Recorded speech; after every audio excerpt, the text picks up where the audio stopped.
Hi అండి. Summer parenting tips. ఈరోజు మూడో టిప్ ఏంటో తెలుసా అండి? స్మాల్ వర్క్స్ చేయించడం. అవునండి, మన పిల్లలతో చిన్న చిన్న పనులు చేయించడం.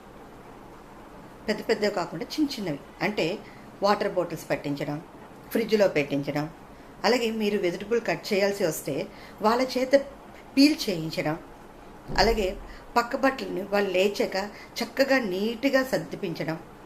అదేవిధంగా మనం మార్నింగ్ బట్టలు ఉతికి ఎండవేస్తాం, ఈవినింగ్ మడతలు పెడుతుంటాం. మనం మడతలు పెడుతున్నప్పుడు వాళ్ళ చేత కూడా వాళ్ళ అండర్వేర్స్ అని, నాప్కిన్స్ అని, టవల్స్ అని చక్కగా ఫోల్డ్ చేయించడం. ఆ ఫోల్డ్ చేయించినవి చక్కగా కబోర్డ్లో ఆర్గనైజింగ్గా ఎక్కడ ఏ వస్తువు పెట్టాలి, ఫర్ ఎగ్జాంపుల్ అండర్వేర్స్ ఎక్కడ పెట్టాలి, నాప్కిన్స్ ఎక్కడ పెట్టాలి, టవల్స్ ఎక్కడ పెట్టాలి అని వాళ్ళ చేతే చేయించడం. దాంతోపాటు మీరు వెజల్స్ మనం కడుగుతూ ఉంటాం, గిన్నెలు డిష్ వాషింగ్ అయిపోయాక మనం అన్నీ తీసుకెళ్ళి టబ్లో పెడతాం కదా, ఆ గిన్నెలన్నింటినీ తీసి వాళ్ళ చేతే చక్కగా ఎక్కడ ఏ వస్తువు పెట్టించాలి, స్పూన్స్ అన్నీ ఎక్కడ పెట్టాలి, గ్లాసెస్ అన్నీ ఎక్కడ పెట్టాలి, ప్లేట్స్ అన్నీ ఎక్కడ పెట్టాలి, అలాగా వాళ్ళ చేత పెట్టించడం. అదేవిధంగా మీరు ఒకవేళ ఫ్రూట్స్ కానీ వెజిటబుల్స్ కానీ, ఫర్ ఎగ్జాంపుల్ మీరు వాటర్ మిలన్ కట్ చేశాక వాళ్ళ చేతే ఆ సీడ్స్ తీయించి చాలా చేతే చిన్న చిన్న ముక్కలు చేయించి చిన్న చిన్న బౌల్స్లో వేయించి ఎంతమంది ఉంటే అంతమందికి వాళ్ళ చేతే సర్వ్ చేయించడం. దాంతోపాటు షుగర్ వేస్తే బాగుంటుందా, పెప్పర్ వేస్తే బాగుంటుందో వాళ్ళతో డిస్కస్ చేసి వాళ్ళతో ఆ పని చేయించి చక్కగా నీట్గా అందరికీ సర్వ్ చేయించారనుకోండి, వాళ్ళకి వర్క్ మీద ఇంట్రెస్టింగ్ కలుగుతుంది. వర్క్ల మీద ఇంట్రెస్టింగే కాకుండా ఆ వర్క్ మీద రెస్పెక్ట్ కూడా వస్తుందండి. దీనివల్ల వాళ్ళకి వర్క్ మీద రెస్పెక్ట్ ఇవ్వడం, వర్క్ చేసిన వాళ్ళని రెస్పెక్ట్ చేయడం అనేది తెలుస్తుంది. డిగ్నిటీ ఆఫ్ లేబర్ తెలుస్తుంది. దీంతోపాటు వాళ్ళ చేత మనం వస్తువులు ఎక్కడ వస్తువుని అక్కడే ఉంచేటట్టు చేసామనుకోండి, ఫర్ ఎగ్జాంపుల్ వాళ్ళ బుక్స్ని వాళ్ళ కబోర్డ్లో నీట్గా వాళ్ళ చేత సర్దించాం, అలాగే వాళ్ళ బట్టల్ని వాళ్ళ చేత నెమ్మదిగా స్లోగా, ఎందుకంటే వాళ్ళు కొత్త కదండి, వాళ్ళకి రాదు, మన గాబరా పడకుండా వాళ్ళ చేత నెమ్మదిగా సర్దించామనుకోండి, దానివల్ల వాళ్ళకి ఆర్గనైజింగ్ స్కిల్స్ అనేవి పెరుగుతాయి. మొదట్లో మనకు కొంచెం కష్టంగానే ఉంటుంది, ఎందుకంటే వాళ్ళకి ఇది ఫస్ట్ టైం కాబట్టి వాళ్ళకి ఫాస్ట్గా చేయడం రాదు, అలాగే స్లోగా చేస్తారు. స్లోగా చేయమనండి, చేసినా పర్వాలేదు, టైం ఇద్దాం. ఎందుకంటే ఈరోజు నెమ్మదిగా చేస్తే రేపు ఫాస్ట్గా చేయడం వస్తుంది, అదేవిధంగా పర్ఫెక్ట్గా చేయడం కూడా వస్తుంది. నెమ్మదిగా చేస్తారు, అలాగే ఒక్కసారి పాడు చేస్తున్నారని మనం గాబరా పడక్కర్లేదు, కోప్పడక్కర్లేదు. మనకు కూడా అంతే కదండి, మొదట్లోనే మనం పర్ఫెక్ట్ అవ్వలేదు కదా వర్క్ చేయడంలో, అలాగే వాళ్ళని కూడా పాడు చేసినా నెమ్మదిగా వాళ్ళ చేత చేయిద్దాం. ఫర్ ఎగ్జాంపుల్ మీరు కుకింగ్ చేస్తున్నారు, వెజిటబుల్ కట్ చేస్తున్నారు, వాళ్ళు కూడా పీల్ చేస్తున్నారు, అక్కడంతా మెస్సీగా చేశారు. వాళ్ళ మీద చిరాకు పడ్డమో కోప్పడ్డమో కాదండి, దానికి ఒక మంచి టిప్స్ ఇవ్వాలి. ఆ టిప్స్ ద్వారా వాళ్ళకి ఆ వర్క్ని ఎలా చేయాలి, ఎంత మేనేజింగ్గా చేయాలి, ఎంత ఈజీగా చేయాలో చెప్పాలి.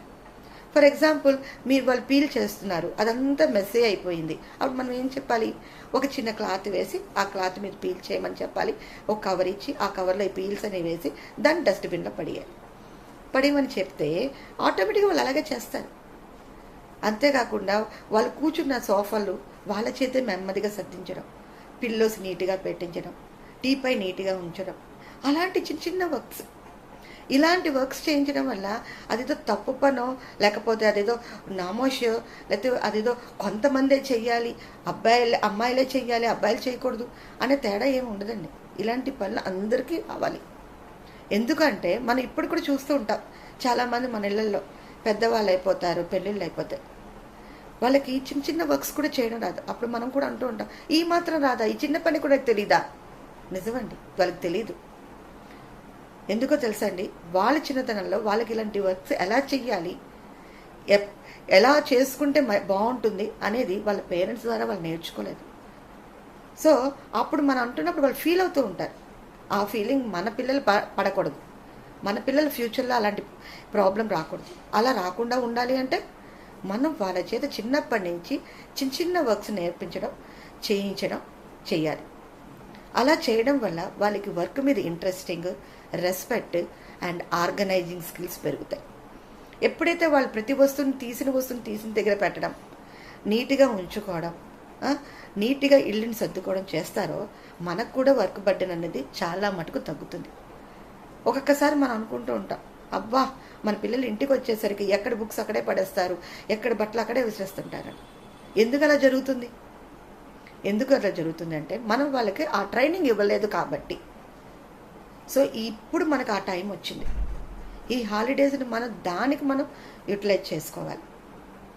ఆ యూటిలైజ్ చేసుకొని వాళ్ళలో ఈ స్కిల్స్ అనేవి ఆర్గనైజింగ్, పర్ఫెక్షను అండ్ నీట్గా రెస్పెక్ట్ స్కిల్స్ నేర్పించగలిగామనుకోండి, ఫ్యూచర్లో వాళ్ళు రేపొద్దున ఎడ్యుకేషన్ పర్పస్ గానో జాబ్ పర్పస్ గానో ఎక్కడికైనా వెళ్ళినప్పుడు వాళ్ళకి ఎటువంటి ప్రాబ్లం లేకుండా వాళ్ళ లైఫ్ని లీడ్ చేయగలిగే క్యాపబిలిటీని, స్కిల్స్ని మనం ఇచ్చే వాళ్ళం అవుతాం.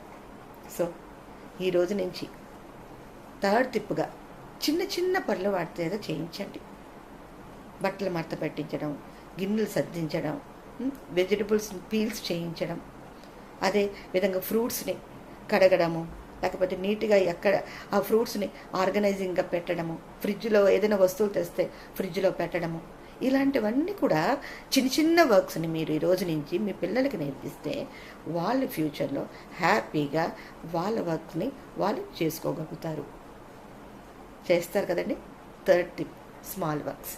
ఆల్ ది బెస్ట్ అండి.